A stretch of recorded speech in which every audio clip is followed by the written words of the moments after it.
Well, good evening.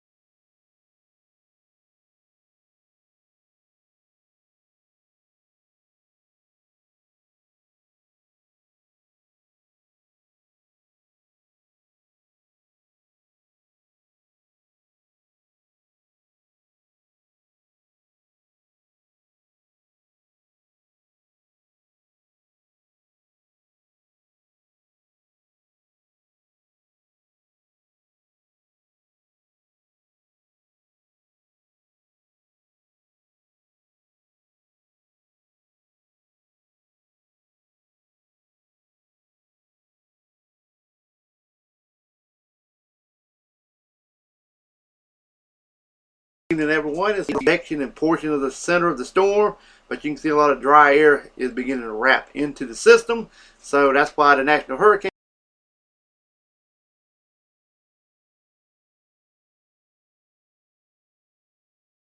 Center is at the tropical Atlantic.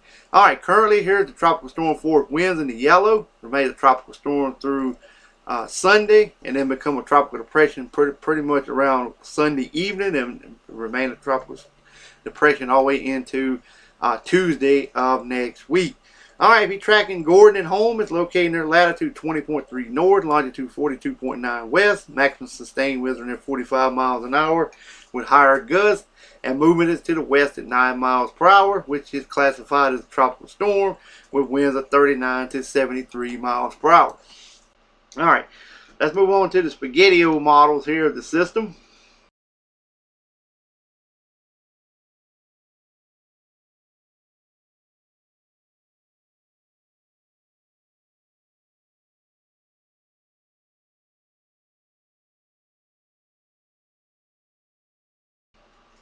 To about 48 hours, then it kind of converges after that, but pretty much sends it out over to the north and east, and this system looks to remain a fish storm in the tropical Atlantic.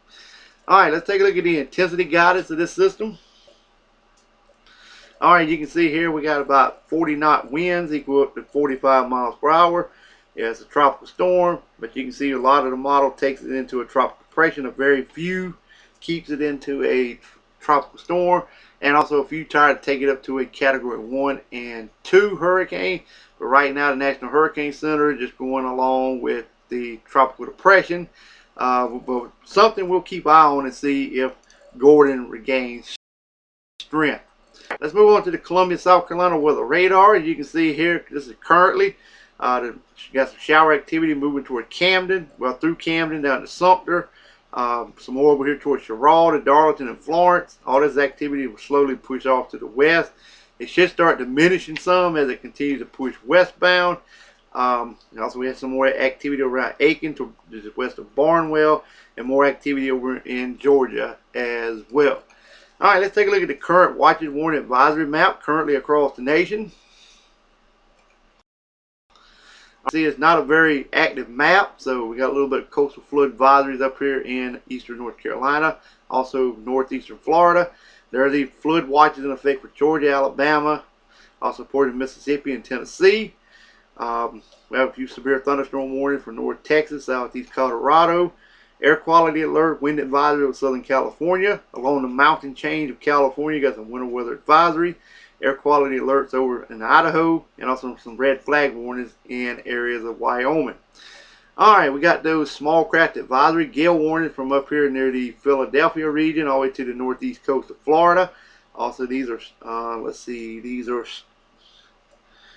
yeah, gale warnings out here in the coastal waters. Also, we have some high surf advisory along the southern portion of South Carolina coastal areas, and more small craft advisory, gale warning from Oregon State to Southern California. Also, we have some coastal flood statements along the Hawaiian chain island. South side got small craft advisory, gale warning around the area of Alaska. Also, we have some high surf advisories along the west coast of Alaska, and also some flood warnings there as well. Alright, everybody ready for the system here off the southeast coast?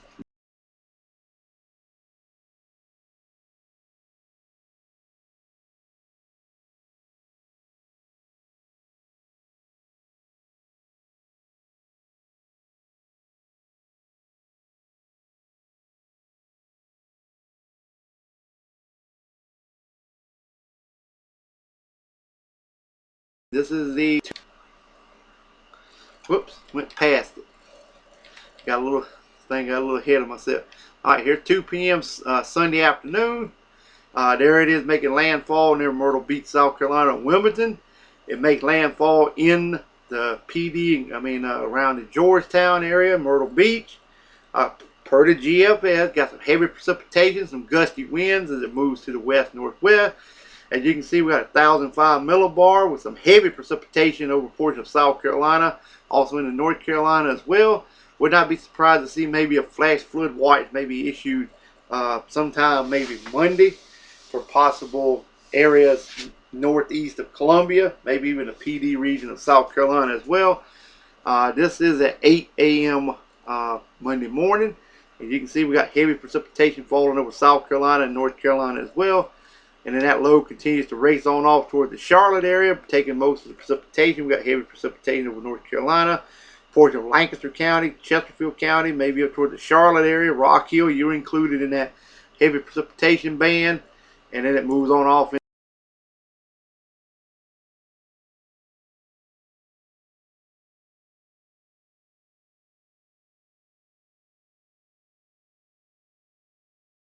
into western North Carolina. All right, here's the European model. Let's take a look at it. You can see at 2 p.m.